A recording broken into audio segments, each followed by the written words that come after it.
Hey guys, welcome back to the channel. I know it's been a super long time, but I'm finally back and I have something to install. I know it's not going to be on the vehicle you guys want, the 8.6. Unfortunately, it's not working right now, and that's why I've been making videos. I have stuff to do for it, but since I don't have the car, I really can't do anything to it, and MR2 is in Florida, so I have to wait to go see my parents to actually do something on that.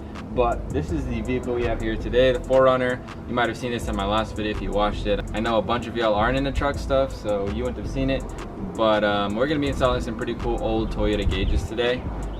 First thing we got is an inclinometer. This is like one of the rarest pieces that you can get for a 4Runner, just because I think it only came in the top model, and a lot of them are cracked, just like this one. I didn't get the best condition one because I'm gonna get a dash mat to go over it, so it's just gonna be pretty much hidden, and the only thing you're gonna be able to see is the face. I didn't see on eBay though that the face kind of looks like it has black mold behind it, but it is what it is, and it will definitely at least look cooler than it did before. The way it works is if this was straight, all these would be straight, and if I go like this, it would tilt and tilt like that, and this one goes like that backwards. And then this one shows your altitude. It's pretty cool, and I wanted it for off-roading, even though the gauges are kind of slow and sometimes don't work. So the other thing we're going to be installing today is way more needed. It's the tachometer SR5 like premium gauge cluster. It came with voltage gauge, you know, obviously fuel, and then it also came with the oil pressure, which is also something different than the base model. This one, the base model has a light. This one actually has a gauge, even though these gauges, you know, kind of don't really work on older cars. And the thing that I've really wanted this for is the tachometer, so I can see how fast I can go on the highway. Cool thing, this for some reason only has 34,000 miles on it.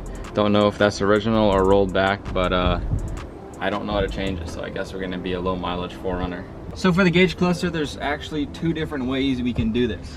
And it's not gonna be up to me on how we do this. It's gonna be up to the truck. So it's really weird.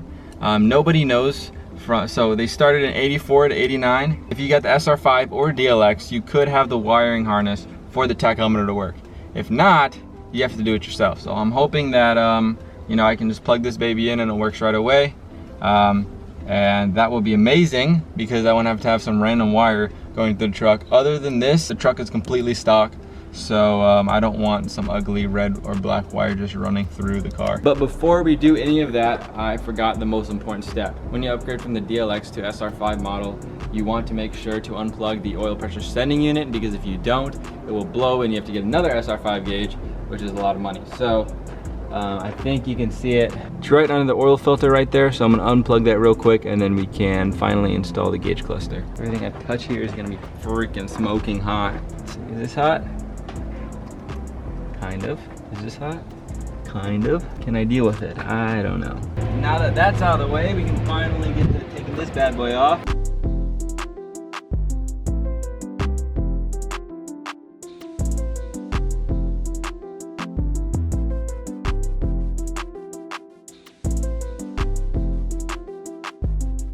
I mean, I guess that works, right? I'll just keep it there. And now we have full access to the gauge cluster, which is a lot easier than I thought. I thought I was gonna have to take out the whole entire dash, which would have been a pain in the butt. And this video is gonna go by real quick if this ends up having the harness and everything, but now, you know, that I said that, it's probably not. Okay, so I think it's out. I think the thing that's holding it in maybe is a wiring harness or something. Get out!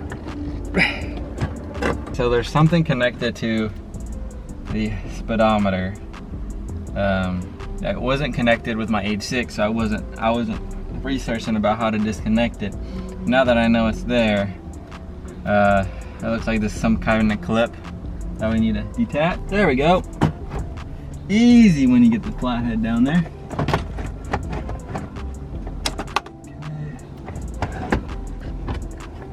One group of wires, two group of wires, and that one looks like it's broken. Great. One thing that we're gonna have to figure out is if the bulbs on the new one are burnt. So I don't know if I want to transfer these over or just roll with the punches. It does have 34,000 miles on it, so shouldn't be that bad.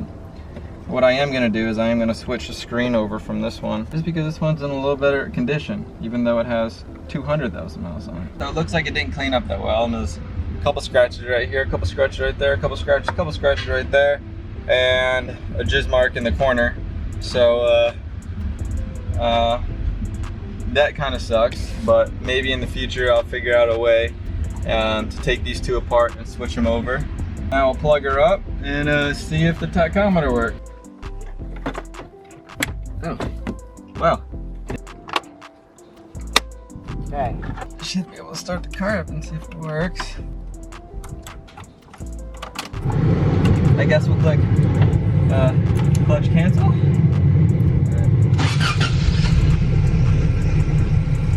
Let's go! TAC is working. See that? Mm-hmm. Yeah. The TAC works. Got 34,000 miles. What could be better? We got the voltage gauge working. We got the fuel gauge working because it is on E. Oil pressure is at 0 because I didn't link it up yet, and the coolant, I mean, we just turned the bad boy on. Now to put this bad boy back together and put on the inclinometer. There. I barely can even see the scratches now when I look at it straight on. I mean, I still could see them, but it looks way better. And now the only thing I need to do is next time I do an oil change, I'm gonna replace the oil sending unit.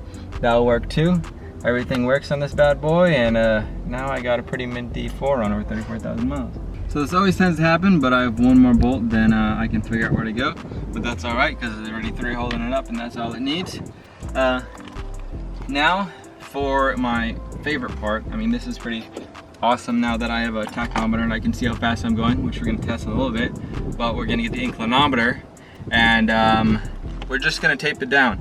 The reason why is because this dash is pretty minty except for this huge crack right here.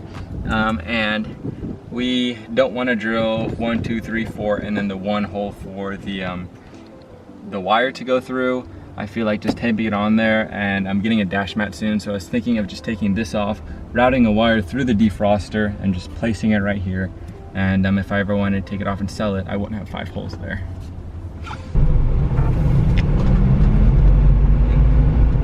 Tachometer's working great. We're at 2K RPMs. We're at 20.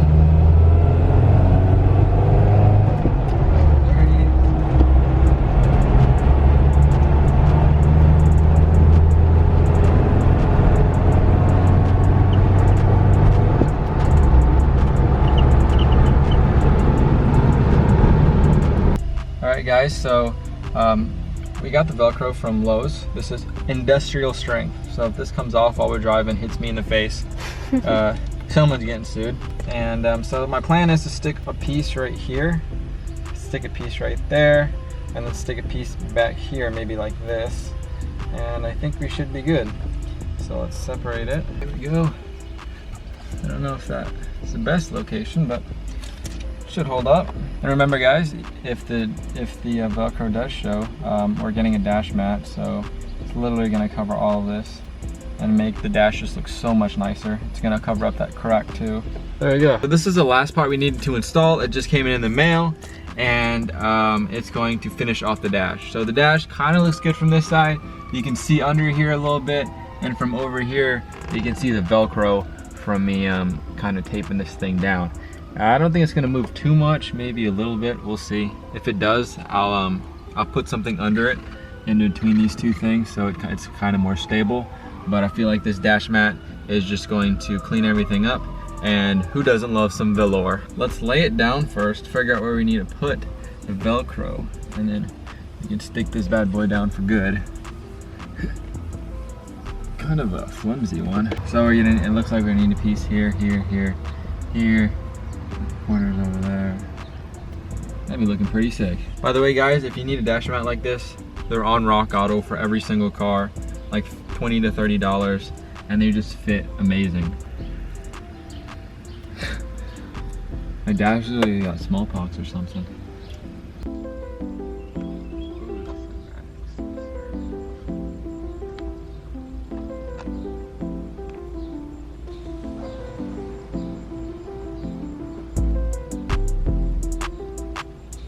So I hope you guys enjoyed this video. It turned out amazing. It is a lighter shade of gray than I expected it to be, so it kind of doesn't match with this. But if you look over here, the lighter shade of gray on the door, so it kind of makes sense. Kind of looks cool, and if I don't think it looks cool in 2 more days or so, I'll just buy the darker shade. Like I said, they're only $20 to $30. I will be posting more, guys. It's just the 8.6 has been in the shop for like 3 months, and I thought work was getting done to it. Called them yesterday and nothing has been done. They haven't even touched it. So I'm gonna pick that up on Monday, take it to a different dude, local legend of 8.6's Tyson, and he's going to help me fix it. And if he can't fix it, we're taking it to Houston, and then if Houston can't fix it, I don't know what's gonna happen. Hopefully it's not that big of a problem and we can start making videos on that again, because I really do want to do that.